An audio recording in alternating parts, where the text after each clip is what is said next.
շատ հետաքրքիր թեմայի մասին ենք խոսելու եւ մեր բանը Խոսնակ Ստեփան Արթինյանը։ Կխնդրեմ հետևենք կանոններին եւ նաեւ շնորհավորում եմ բոլորիս հուլիսի 5-ի կապակցությամբ սահմանադրության օրվա հետ կապված եւ կարող ենք սկսել։ Ժամանակ չկորցնենք, սկսենք։ Okay. Let's start. Okay. So hello everyone. Today I'm going to talk about what educators can learn from neuroscience, and specifically what we've learned about learning, change, and motivation. Ուրեմն ողջունում եմ բոլորին եւ ասում եմ, որ այսօրվա թեման լինելու է ինչ կարող են կրթողները, մանկավարժները սովորել նեյրոգիտությունից եւ սա մի նոր հասկացողություն է, ինչպես մենք կարող ենք սովորել եւ փոխել. Okay, so my name is Stephen Artinian, and I'm an American of Armenian descent, and I live in northern Italy. Ստեփան Արթինյան է, ապրում է այս պահին Իտալիայի հյուսիսում. And so I'm a professional coach, and I work with primarily managers in multinational companies in different countries. Ստեփան միջազգային պրոֆեսիոնալ մարզիչ է եւ աշխատում է հիմնականում միջազգային կազմակերպությունների մենեջերների հետ. And my approach to coaching is based on finding some neuroscience and how we can apply those to human learning and growth.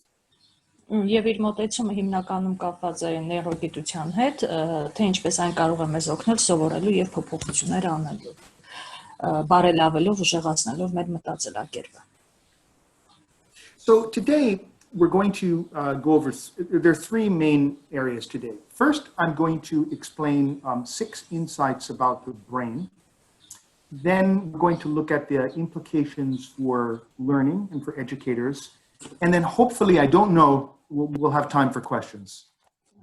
Ուրեմն այսօր մենք քննարկելու ենք հետևյալ թեմաները, 6 պատկերացումներ ուղեղի մասին, այնուհետև այս պատկերացումների հետևանքով ինչ հետևություններ կարող ենք մենք անել մանկավարժների եւ ուսուցիչների համար, ու ասում եմ, եթե հուսով եմ ժամանակ կլինի նաեւ պատասխանելու հարցերին.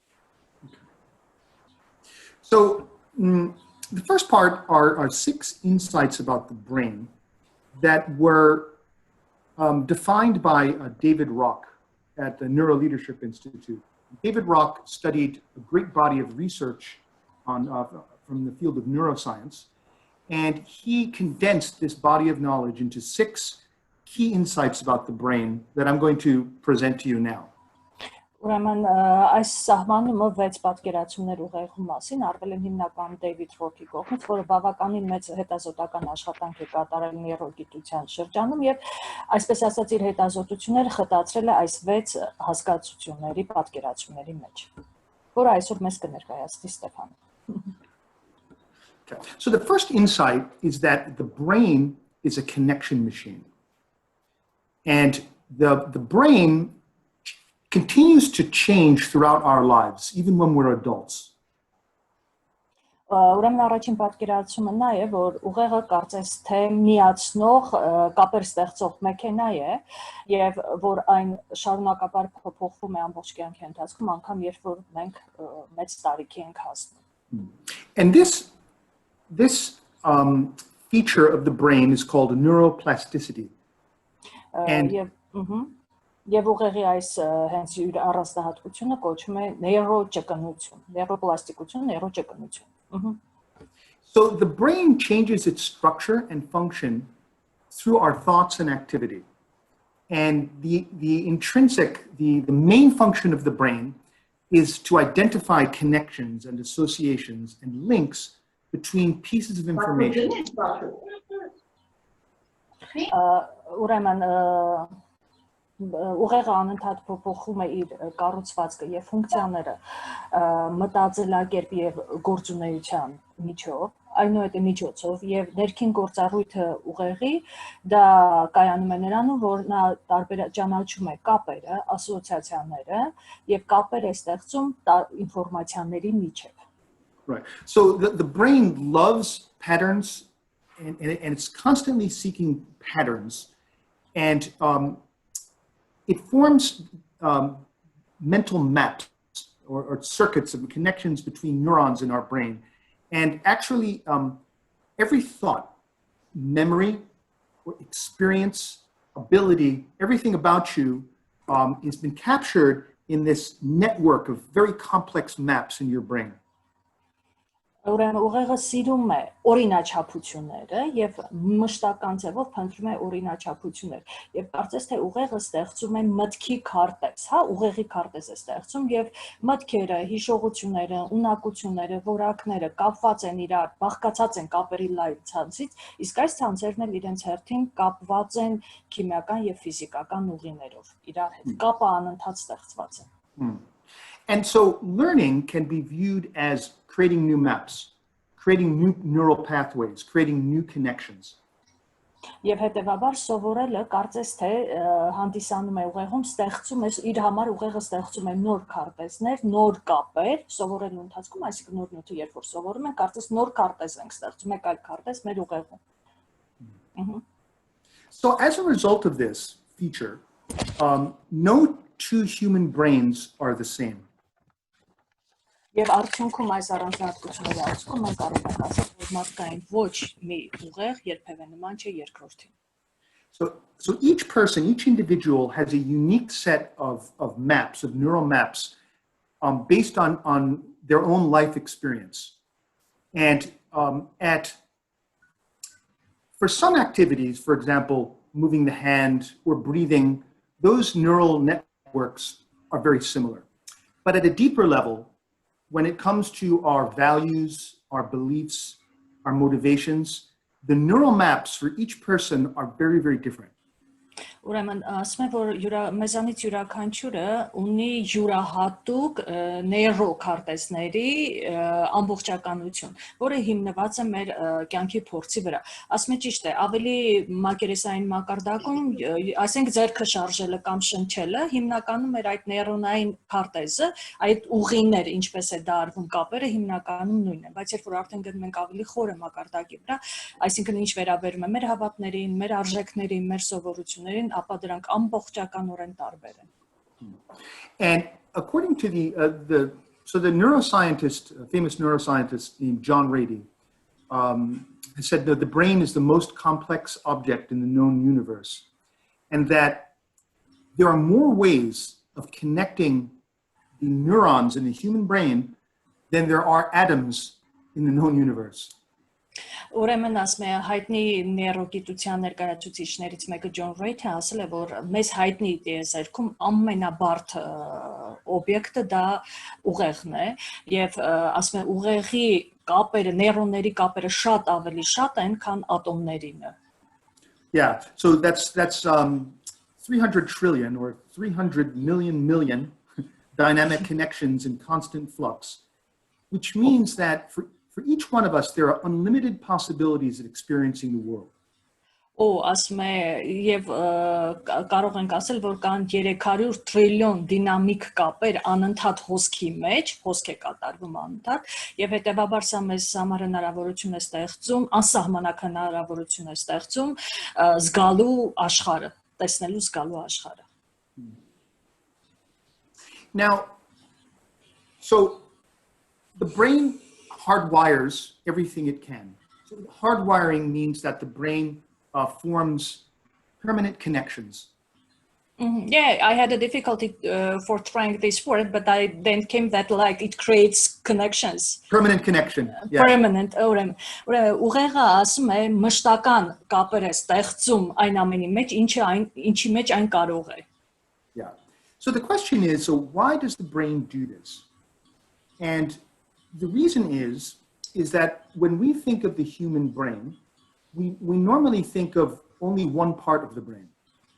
No, ասում եմ, իսկ ինչու է սա լինում, եւ ասում եմ, հիմնականում երբ որ մենք մտածում ենք մեր ուղեղի, մարդկային ուղեղի մասին, մենք ընդհանրապես մտածում ենք դրա մի հատվածի մասին. Yeah, but we normally think of a part of the brain that's called the Neocortex. It's the part of the brain that makes us human. Ասում եմ, հիմնականում մենք խոսում ենք այն մասին, որը կոչվում է նեյրո կեղև, որը հենց կեղև, yes, like cortex, and որը հենց ստեղծում է, որը հենց դարձնում է մեր ուղեղը, կազմում է մեր ուղեղը։ Yeah, this is the part of the brain where that allows us to think and reason. It distinguishes us from other animals. Ոսասմի ուղեղը այն հատվածն է, որը մեզ թույլ է տալիս, հնարավորություն է տալիս մտածելու եւ տրամաբանելու եւ որը մեզ տարբերակում է կենդանիներից։ Yes, and this part of the brain, the neocortex, is where the working memory is located. And the working memory is essential for learning. Ասմեսա հենց նեյրոկորտեքսում է գտնվում հենց մեր աշխատող հիշողությունը, աշխատող, որ մենք օգտագործում ենք եւ որը շատ ավելի կարեւոր է սովորելու համար։ When I say working memory, I mean when you're consciously thinking of something, you're using your working memory. Ինչի նկատի ունենք աշխատող հիշողություն ասելով, ասում են, երբ որ դու գիտակցաբար մտածում ես ինչ-որ մի բանի մասին, դու օգտագործում ես հենց քո աշխատող հիշողությունը։ So the working memory is a very small part. The neocortex is a very small part of the brain. It's only about 5% of the entire volume of the brain. Ասում է, եւ աշխատող հիշողությունը ընդհանրապես կազմում է մեր ուղեղի 5%-ը։ But it uses a very large proportion of the brain's energy. Բայց միևնույն ժամանակ ասում է այն օգտագործում է, չնայած լինելով 5%-ը ծավալի ուղեղի, այն օգտագործում է բավականին շատ էներգիա։ Ուղեղի էներգիայի մեծ մասը։ And in particular it uses a lot of oxygen and glucose. Մասնավորապես օգտագործում է բավականին շատ թթվածին եւ գլուկոզը։ So whenever the brain identifies a thought or a behavior that you do repeatedly, that you do often, in order to conserve energy, it delegates that behavior to older brain systems, more primitive brain systems. Երբ ասում ես ուղեղը ճանաչում է ինչ որ մի գործողություն կամ վարք, որը դուք կրկնողաբար արդեն արել եք, անում եք, էներգիա պահպանելու համար, ասում է, կարծես թե ուղարկում է դեպի ավելի հին ուղեղի մասերը։ And these older systems, which are called subcortical systems, are the same systems that other animals, even reptiles, have. Ասում է, սա այն համակարգն է, որ մենք ուղարկում ենք older, ավելի մեծ երևի համակարգն է, որը կոչվում է ենթակեղևային համակարգ, նույնիսկ ասում է, որ նաև արկա է սողունների մոտ։ So these behaviors that are delegated to the subcortical systems become automatic. They become habits. Այս սովորությունների բաները, որ ուղարկում ենք ենթակեղևային համակարգ, արդեն դառնում են ավտոմատ մեր կողմ, մեզ մոտ եւ դառնում են ուղղակի սովորություններ։ So these habits and the automatic the hardwiring connections, it determines the way we perceive the world. Եվ այս ասում է մշտական կապեր ստեղծելու այս երևույթը հենց տանում է նրան, որ մենք ավտոմատ կերպով ընկալում ենք։ So the brain it seeks to fit data from the world to correspond to its existing assumptions and beliefs. And anything that doesn't fit its assumptions, it filters out. What the last one? If it doesn't fit the assumptions, it filters out, it eliminates, it doesn't see it. Okay. Ուղեղը երբ որ ճանաչում է ու փորձում է տանել արդեն սովորած տեղերը, կապերը, որտեղ մենք ունենք, սահմանել էինք իր համար արդեն, սա սրա համար տանում են տեղ, ու ասում է նոր ինչ որ վարք, նոր երևույթ, նոր տվյալ, որ արտաքին աշխարհից վերցնում ենք, չի համապատասխանում մեր արդեն ունեցած սովորություններին, փորձում է վերացնել։ So as a result, we see the world as we are, not as the world really is. No, ասում է եւ հետեւաբար արդյունքում մենք աշխարհը տեսնում ենք այնպիսին ինչպիսին մենք ենք, այլ ոչ թե այնպիսին ինչպիսին իրականում աշխարհը կա։ And all this happens without our being aware. We're not aware. It happens automatically outside of our consciousness. And it drives our behavior, and we're not aware of it. Եվ ասում ես ապտեղի է ունենում ավտոմատ կերպով ենթագիտակցորեն առանց մեր իրազեկման եւ ասեցի, հա, առանց մեր գիտակցությունից դուրս. Now, once the wiring, the connections have been made, almost impossible to deconstruct, to eliminate them. Ասում է ուղղակի մենք պետք է հաշվի առնենք, որ համարյա ուղղակի անհնար է ապամոնտաժել այն կապերը, այն մշտական կապերը, որ ուղեղը ստեղծել է մեզ համար. This is because when neurons in the brain, when they fire, when they activate together, and they do that very often, they tend to form a very strong connection, synapse between the two of them. So, and once this bond has been formed, it's very, very difficult to eliminate it, to loosen it.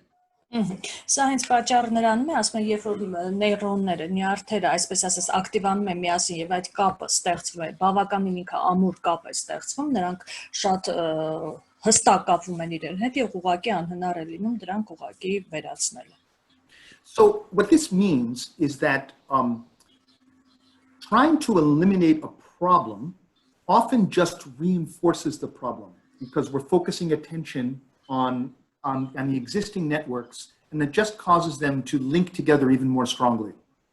Սա հենց ասում է այս կապերը վերացնել, որ մենք ասում ենք անհնար է ապամոնտաժել, հենց բերում է նրան, որ շատ ժամանակ երբ որ մենք փորձում ենք խնդրեմը վերացնել, շատ հաճախ ընդհակառակ մենք ուժեղացնում ենք այդ խնդրեմը, որովհետև մեր ուղեղում արդեն կա այդ խնդրեմի հետ կապված կապեր, ամուր կապեր, եւ փաստորեն այդ կապերի վրա է ֆոկուսը, ուշադրությունը գնում եւ ստացվում է, որ խնդրեմը ավելի ենք ուժեղացնում.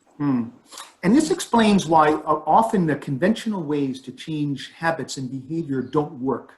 Often we try to understand the origin, why of a problem, and that's why often that approach doesn't work. Եվ ասում է հենց այս է պատճառը, հենց սրանով կարելի է բացատրել, որ մեր սովորություններն ու վարքը փոխելու այն սովորական եղանակները, որ մենք ուզում ենք, ասենք վերացնենք կամ հասկանանք, թե ինչից է այս խնդիրը ծագել, չեն աշխատում, որովհետև արդեն մեր ուղեղում կան ամուր կապերը. Now the good news is that it's very easy to create new connections in the brain. Շատ լավ լուր է, ասում եմ, որ բավականին շատ հեշտ է նոր կապեր ստեղծելը մեր ուղեղում. As I said before, the brain has the ability to reconfigure itself, and learning creates new connections between neurons. Ասում եմ, ինչպես նախկինում արդեն ասեցի, ուղեղը հնարավորություն ունի վերափոխելու ինքը իրեն եւ հետեւաբար սովորելը ստեղծում է նոր կապեր նեյրոնների միջեւ, նյարդերի միջեւ. So what's important about this is that rather than trying to eliminate an existing problem, which reinforces the existing network, it makes much more sense to try to build a new connection, a new habit. Եվ ասում եմ ինչն է հենց այստեղ կարևոր, որ փոխանակ մենք կենտրոնանանք վերացնելու գոյություն ունեցող խնդրեմը, որով փաստորեն մենք ուժեղացնում ենք այդ խնդրեմը արդեն կոչ անելով գոյություն ունեցող կապերին շատ ավելի հեշտ է ստեղծելու նոր սովորություններ եւ նոր վարքեր. An analogy is if you think of a path or a trail in the forest. If we have once there's a trail in the forest, when we go for a walk in the forest, we automatically use the existing trail. Ասում եմ նմանությունը կարող ենք տանել, որպեսզի ավելի ճիշտ հասկանանք, երբ որ փորձում ենք գնալ անտառ, ասում եմ, եթե ուզում ենք գնալ անտառ, արդեն մենք ավտոմատ կերպով օգտագործում ենք արդեն գոյություն ունեցող ճանապարհը. So, and that's exactly how things work in the brain. The brain prefers to use the existing trail, the existing pathway, because it uses less energy that way. Եվ հետեւաբար այս նույն ձևով էլ հենց աշխատում է ուղեղը։ Ուղեղը փորձում է օգտագործել արդեն գոյություն ունեցող, արդեն ստեղծված ճանապարհը, որի արդյունքում նաև քիչ էներգիա է ծախսվում. So, with a bit of work, we can create a new path or a new trail in the forest. And if we use the new trail and the new path often enough, eventually that becomes the preferred path. And the old path starts to become overgrown because we don't use it anymore. So the forest and the trees and the plants start to grow over the old path. And eventually the new path becomes the new normal. Okay, ասում եմ, երբ որ մենք փորձում ենք նոր կապեր ստեղծել, արդյունքում մի փոքր աշխատանք տանելով նոր կապեր ենք ստեղծում եւ հարցը վերաբերվում է ուղեղի աշխատանքին ու համեմատում է նորից անտառի հետ այնպես, որ ասում է հին ուղեղը կարծես արդեն դառնում է չօգտագործվող եւ ինչպես անտառում հին ճանապարհը, որ չենք օգտագործում, ծաղիկներ, ծառեր եւ այլն աճում են, չի օգտագործում, ուղեղում նույնպես այդ հին մոտեցումը, հին ճանապարհը փակվում է, չի օգտագործում, չափից դուրս մեծանում է եւ չի օգտագործում. Իսկ մեր նոր ստեղծած արդեն ճանապարհը, որը մենք քիչ ջանք են գործածել եւ նոր ուղղություն է, արդեն դառնում է դա բնական ու նորմալը. And so the key to creating new pathways in the brain, which is learning, is attention, repetition, and reward. We'll look at that in more detail. Ասում եմ, այս նոր ճանապարհ ստեղծելու բանալիներից մեկը, որը սովորելն է, նաև նա իր մեջ ներառում է ուշադրությունը, կրկնությունը եւ պարգևատրումը. So what does all this mean for us? What are the implications for educators, for schools? So ասում եմ, ինչ ենք այս մասին խոսում, սա ինչ է նշանակում մեզ համար եւ ինչ հետեւություններ կարող են լինել դպրոցների, կրթողների եւ մանկաբարձների համար. So the first lesson is that neuroplasticity is a double-edged sword. So it's a sword that has, you understand, double-edged sword? Yes. Okay. I will translate it. Ուրեմն ասում եմ, նեյրոգիտությունը հայերեն երկսայր սույր է, սա ուղղակի ինչ է նշանակում երկսայր սույր, այսինքն որ կարող է ունենալ եւ դրական եւ բացասական հետևանքներ. It's important to remember that our brain was not designed to make us happy, but it was designed to help us survive as a species. Ասում եմ, հարց կայանում է նրան, որ մեր ուղեղը ի սկզբանե նախագծված չէր, որ մեզ երջանիկ դարձներ, այլ ուղղակի որ մենք գոյատևեինք որպես տեսակ. So neuroplasticity, the ability of the brain to form new connections, while it can allow us to achieve positive change, at the same time, if we're not careful, it can also reinforce bad habits and limiting beliefs. Ուրեմն ճկունությունը, նեյրոճկունությունը, որը մեզ իսկապես նոր ճանապարհներ ստեղծելով կարող է տանել դրական փոփոխությունների, բայց եթե մենք իրեն ճիշտ չօգտագործենք, նաև կարող է մեր մոտ ակտիվացնել, ուժեղացնել բաց սովորությունները. So it's important to become aware and to get your brain on your side. Ասում եմ, պետք է իսկապես շատ կարևոր է իրազեկված ու տեղեկացված լինել եւ այսպես ասած ուղեղին մեր կողմը քաշել, մեր կողմը տանել. So another implication is lifelong learning.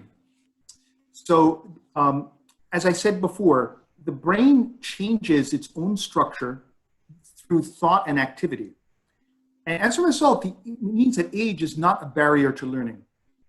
Lifelong learning երևի գիտեք ցմահ այսպես ասած թարգմանեմ ուսումնառությունն, այսինքն ամբողջ կյանքի ընթացքում մենք սովորում ենք եւ ինչպես ասում եմ նշել եմ ուղեղը իր ստրուկտուրան, իր կառուցվածքը փոխում է ամբողջ կյանքի ընթացքում մտածելու եւ գործունեության շնորհիվ եւ հետեւաբար տարիքը խոչընդոտ երբեք չի կարող հանդիսանալ սովորելու համար. And also continuous learning throughout life maintains brain health. Եվ նաև շարունակական սովորելը ամբողջ կյանքի ընթացքում պահպանում է ուղեղի առողջությունը. It also implies that the traditional model of education or of learning is a bit out of date when we compare it to our new understanding of the brain. Because, go ahead. Yeah. Okay, եւ ասում եմ մեր կրթության ավանդական մոդելը, որին մենք սովորենք, ժամկետն արդեն անցել է եւ հակասում է արդեն մեր ուղեղի նոր ընկալմանը, այն թե ինչպես ենք մենք ընկալում հասկանում արդեն մեր ուղեղը. Because under the traditional model, your life is divided into phases. So there's the phase of school when you're young, and there's a phase of work when you're an adult. But in reality, we learn and need to learn throughout our lives. ասում եմ ինչի է հակասում, որովհետև ավանդական մոդելը կյանքը բաժանում էր երկու էտապների, դպրոցական էտապ, որտեղ սովորում ես եւ ավելի հաջորդ էտապը, երբ դու մեծ ես ու արդեն աշխատում ես, բայց ուղեղը ասում է ամբողջ կյանքի ընթացքում մենք տեսանք, որ հնարավոր է, որ ոչ թե հնարավոր է, այլ սովորում ենք ամբողջ կյանքի ընթացքում. So the optimal state for learning, and I mentioned this in the talk yesterday, for those of you that were here, is to maintain a toward state. What do I mean by toward state? A toward state is when we're moving toward an objective, a goal that we desire, something that we want. That's the optimal state for learning. Ասում եմ ամենաօպտիմալ վիճակը սովորելու համար այս մոտեցումը որդեգրելն է, այսինքն պահպանելն է դեպի վիճակը, այսինքն դեպի ինչի նկատի ունենք, այսինքն մենք պետք է շարժվենք առաջ դեպի մեր նպատակները, մեր ցանկությունները. And many scientific studies have demonstrated that when we are in this toward state, that we have improved cognition, wider perception, greater creativity, and we're more open to collaborate with other people and to experiment with new ideas. Okay. Եվ ասում եմ, երբ որ մենք այս վիճակում ենք, դեպի վիճակում ենք, մենք բավականին բարելավում կատարելագործում ենք ճանաչումը, ընկալումը, ստեղծարարությունը, բաց ենք այլ կարծիքների եւ մտքերի առջեւ եւ ինչու՞ չէ, նաեւ բաց ենք համագործակցելու մյուսների հետ. And the best state for learning is when we're paying close attention to something that's relevant and interesting for us, but at the same time is a bit challenging. Ասում եմ կարևոր է նաև այս սովորելու этаպում, երբ որ մենք փորձում ենք սովորել բաներ, որը մենք ցանկանում ենք, մեզ համար հաճելի է, բայց միևնույն ժամանակ պետք է մի փոքր դժվարություն ներկայացնի, մարտահրավերային լինի. So this brings us to the importance of attention. It's very important, as I think all of you know as teachers, that paying attention is extremely important, especially in today's world, because the idea of multitasking is a myth. It's impossible for the human brain to multitask. It can only pay attention to one thing at a time. And instead of multitasking, what really happens is we're shifting attention from one thing to the next. And that's not an effective way for learning.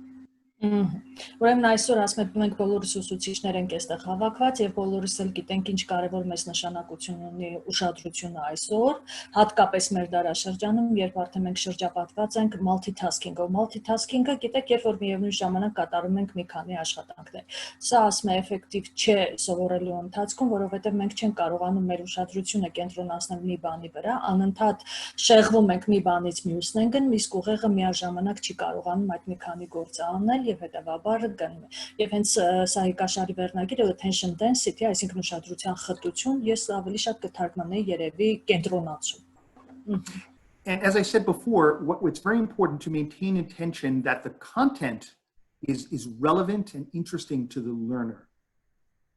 Ու ասում եմ հատկապես երբ է ստացվում ուշադրությունը կենտրոնացնել, երբ որ բովանդակությունը տեղին է եւ հետաքրքիր է սովորողի։ Also, varying the different techniques of learning increases novelty. And when we increase novelty, we have an increase in dopamine, which is the neurotransmitter of interest, which is also very key for learning. Ասում եմ, երբ որ մենք օգտագործում ենք տարբեր սովորելու տեխնիկաներ, այն բարձրացնում են նորարարությունը, իսկ նորարարությունը երբ որ բարձրացնում ենք, սա մեծ դեր է խաղում ուշադրության համար եւ առաջ է գալիս դոպամինը այս տերմինը դոպամիներոն, yes, որը բավականին էական է սովորելու համար. Another way that very important to focus attention is to chunk, which is basically to break learning down into small, manageable pieces because they're easier to digest. Մյուս տեխնիկան, որ մենք chunking, այդպես անգլերենում կոչում, chunking-ը, այսինքն երբ մեզ ծավալի նյութը, content-ը մենք բաժանում ենք մասերի, հեշտացնելու համար սովորելը, ինչու՞ չէ նաև ընկալելու, մարսելու համար սովորածը. And since the brain gives a lot of attention to social issues because we're social animals. If we can make learning more social, we tend to pay more attention to it. Was մենք քանի որ մենք սոցիալական կենթանիներ ենք, այսպես ասած, մենք պետք է փորձենք սովորելը դարձնել սոցիալական, այսինքն մեծ ուշադրություն դարձնենք սոցիալական խնդիրներին, որը հեզ թույլ կտա, որ ուշադրությունը կենտրոնացնենք նաև. It's also important to have a bit of negative emotion in learning, in the sense that we need to make it challenging in order to maintain people's attention. So, for example, not too much negative, but a little bit of negative emotion. For example, if a student knows that they may be called on in class, or by asking someone a question, or asking someone to, or even by homework, the challenge is another important element of maintaining attention. Ուրեմն ասում եմ, մենք նաև պետք է փորձենք մի փոքր նեգատիվություն մտցնել նաև առաջադրանքների մեջ, ինչու որ երեխան challenge շատ քիչ ասում է, փոքր լինի, որ երեխան կարողանա հասկանալ, որ ինքը այստեղ մի դժվարություն հաղթահարելու եւ սևեռի իր ուշադրությունը, ինքը օրինակներ բերեց, ասենք տնայինի մեջ, երբ որ ես հարց եմ տալիս դասի ընթացքում, այսինքն մենք բոլորը պետք է ճիշտ է ասում ենք, chunking-ը պետք է օգտագործենք, հեշտացնենք, բայց միևնույն ժամանակ մի փոքր ինքը պետք է դժվարություն լինի, որպեսզի կարողանանք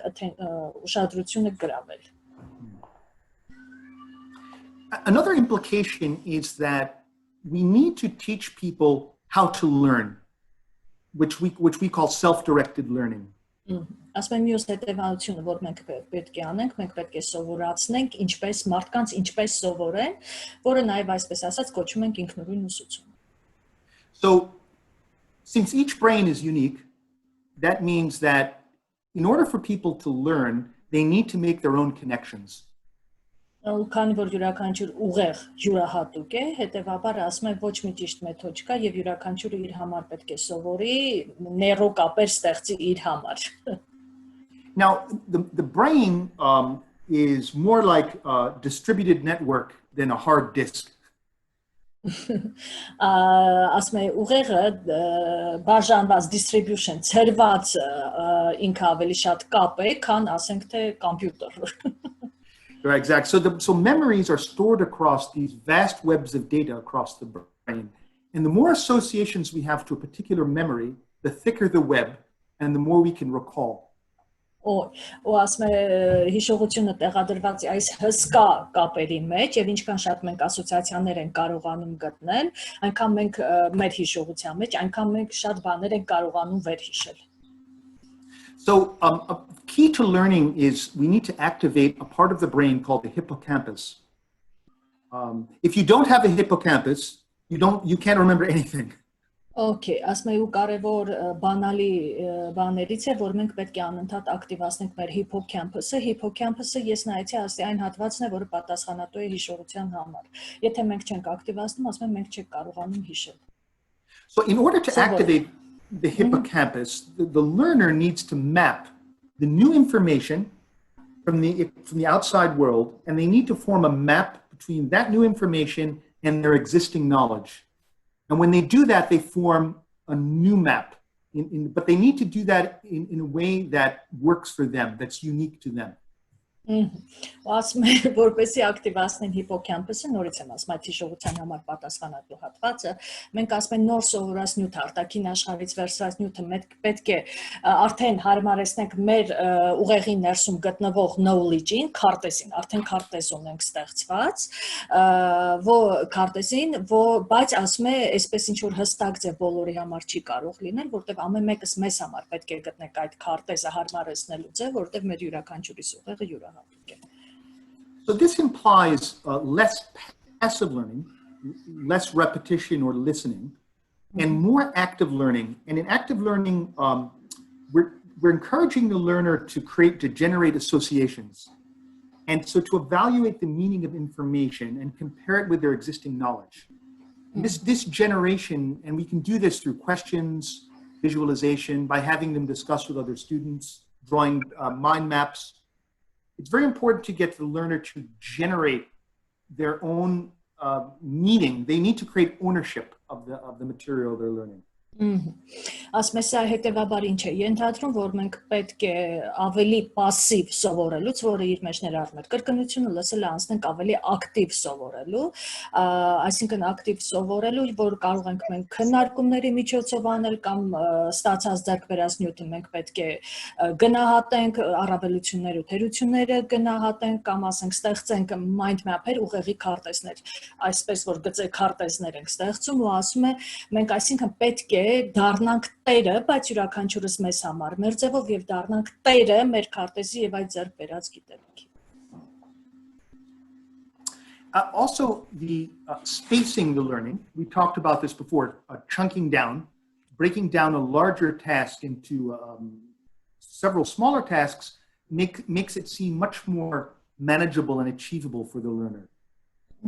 Հաջորդը այսպես ասած տարածական space, տարածքային սովորություն, սա հենց նույն բանն է նախկին որպես նախկին սլայդում ես դες ասեցի chunk-ը, երբ որ բաժանում ենք մեծը փոքր մասերի, որ ինչի է սա լավ տեխնիկա, որովհետև ուսանողի մոտ առաջ է գալիս, որ հնարավոր է հասնել, ինչու՞ չէ նաև կառավարել այս նյութը.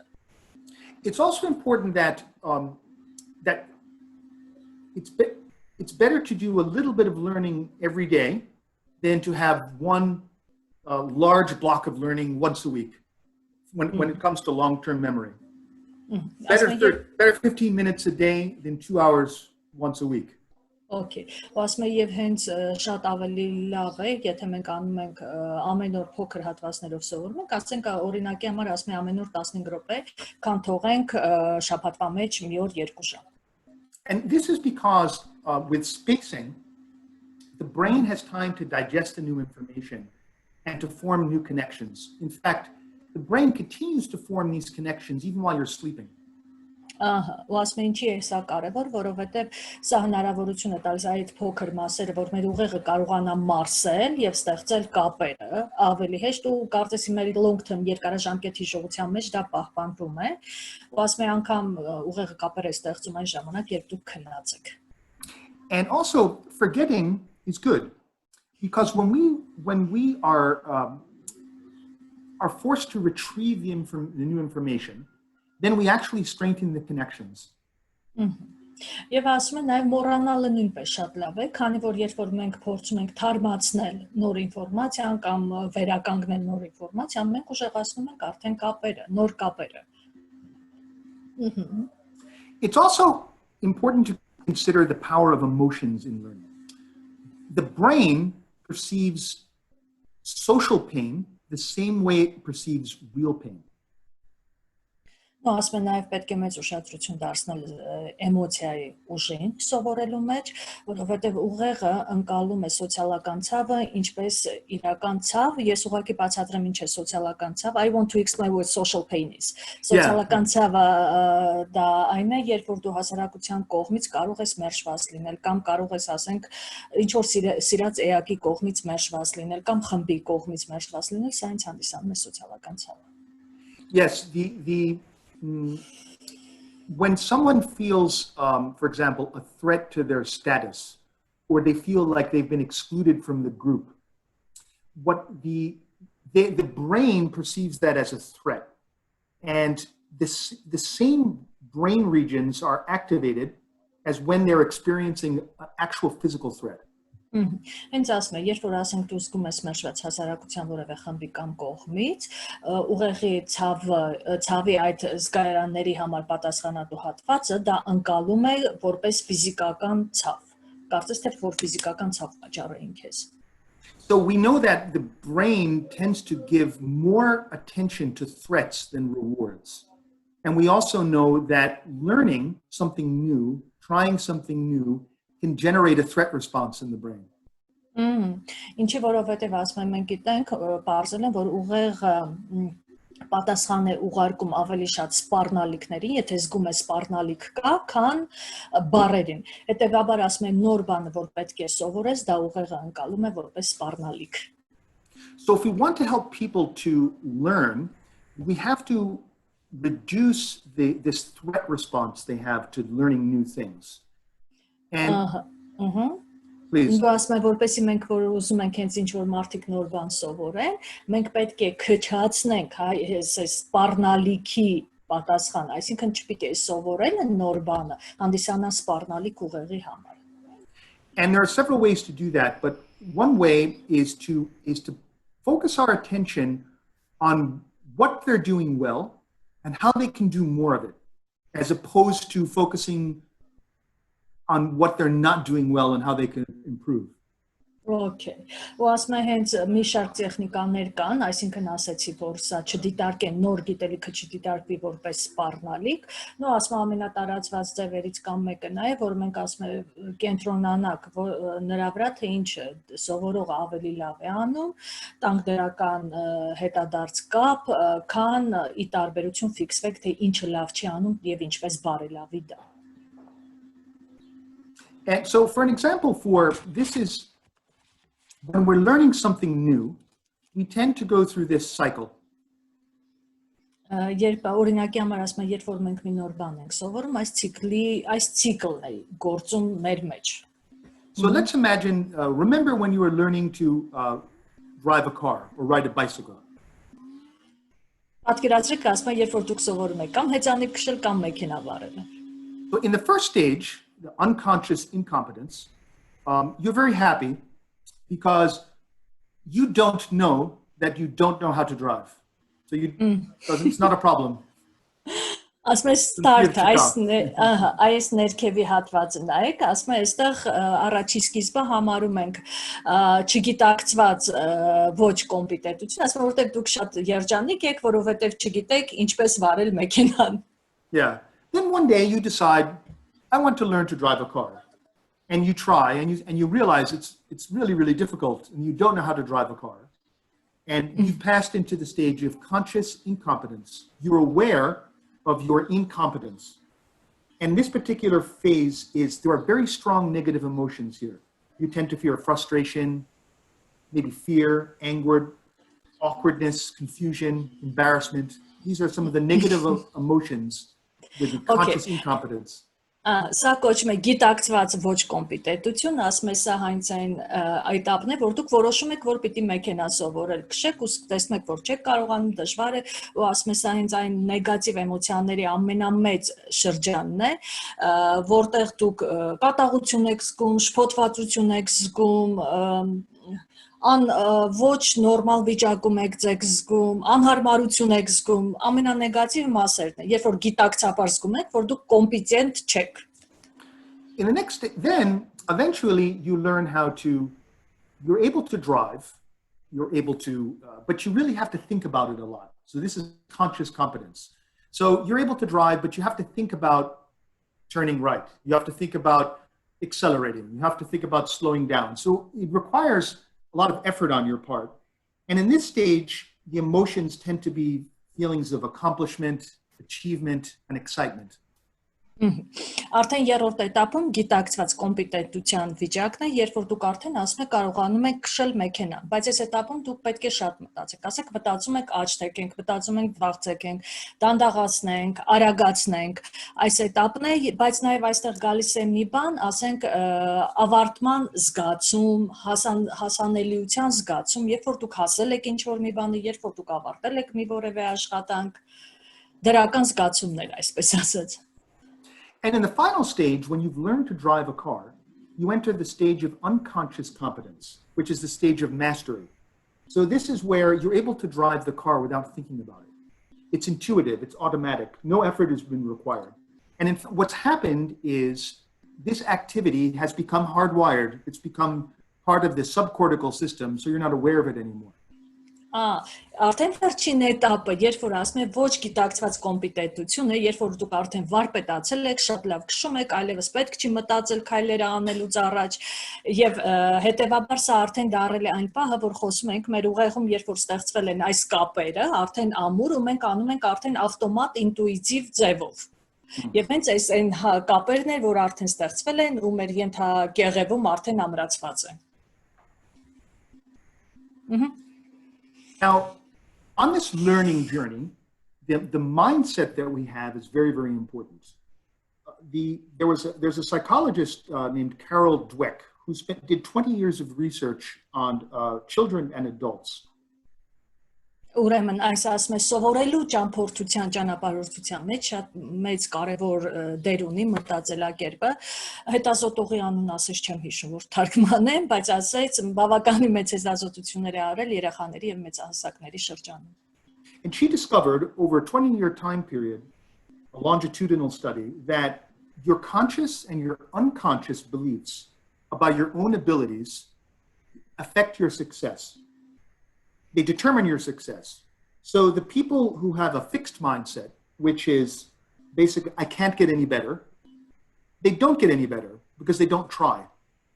Whereas the people with a growth mindset who believe that it's impossible to improve and to grow, which is what findings from neuroscience demonstrate is reality, that those people try harder and get better results.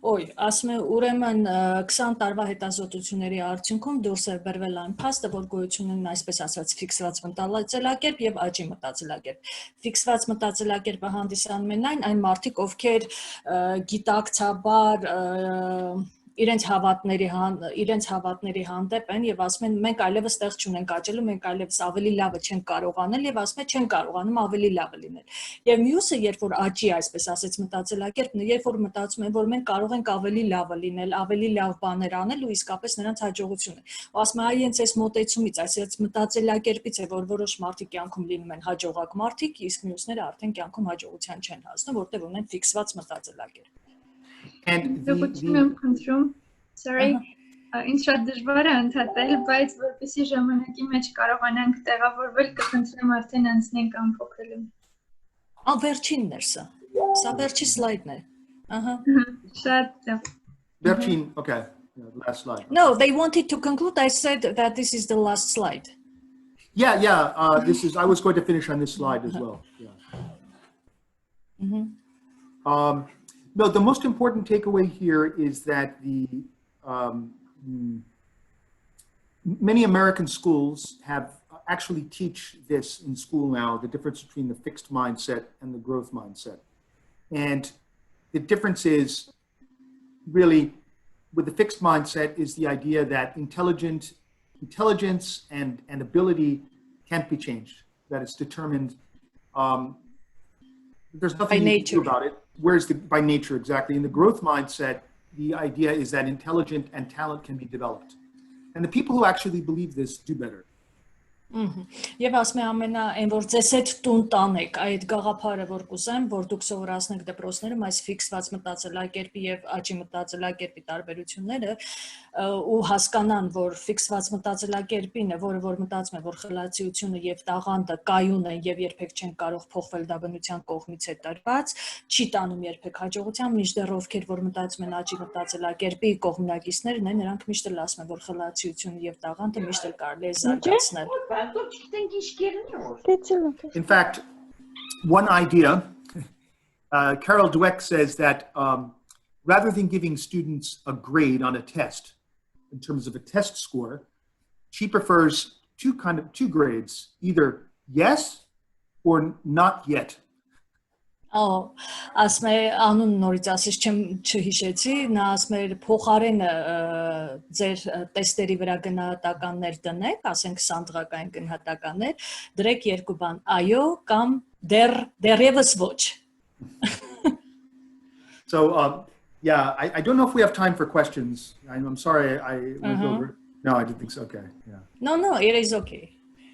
Հարցեր. Հարցերի ժամանակ ճիշտն ասած չունենք. Okay. As we would not have time for questions. Շնորհակալ ենք շատ, որ ձեր Կիրակի հանգստյան օրը մեզ եք տրամադրել, շատ հետաքրքիր ելույթ ունեցեք։ Շնորհակալ ենք շատ։ Եվ բոլոր մասնակիցներին նույնպես շնորհակալություն մեզ միանալու համար։ They thank you for spending your weekend Sunday with us. It was very, very interesting. Okay, that's my pleasure. Okay, yeah, that's my pleasure. And please share the slides with the participants. And people, if you have any questions, they can feel free to contact. I think I will translate the slide and we will share it with them. Okay, great. All right. Okay. Okay, Thank you, everyone. thank you. Okay. Bye-bye. Bye. Thank you. Bye, thank you. Bye. Մասնակիցների կողմից եւս շնորհակալություն։ Բայց կուզենայինք հարցեր տալ, երկու հարցեր ընդամենը։ Մասնակիցներ ջան, ձեր հարցերը մեզ նամակով ուղարկեք, մենք կփորձենք Փակեր, շատը փակեր հարգելիս, այլապես ես կգրեի շատ հրատապություն ունեցող հարցեր։ նամակում գրեք, մենք Էդու Արմենիային ուղարկեմ։ հա, խոսնակի հետ կապ կփորձենք հաստատել։ Thank you very much. Ջան, ձեզ եւս շատ շնորհակալություն։ Thank you։ Շնորհակալ եմ, Արտակարգ հետաքրքիր է։